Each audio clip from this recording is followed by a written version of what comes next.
All right, hi there, Dr. Mazel. This is Thomas Baker.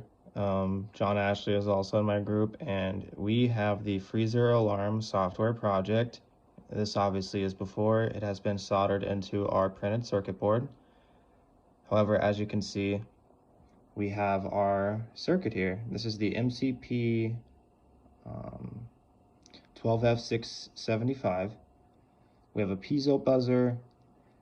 This right now, this cold glass of water is just mimicking a freezer.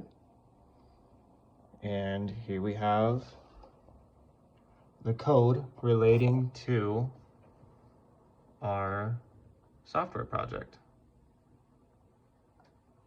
And right now we are in freezing conditions, but when I make it not as cold, taking this thermistor out of this cold glass of water, this alarm, the piezo buzzer, along with this LED, will start to trigger. And I'll demonstrate that.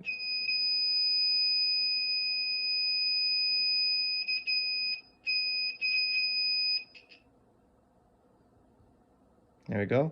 Back in the cold environment, warm environment.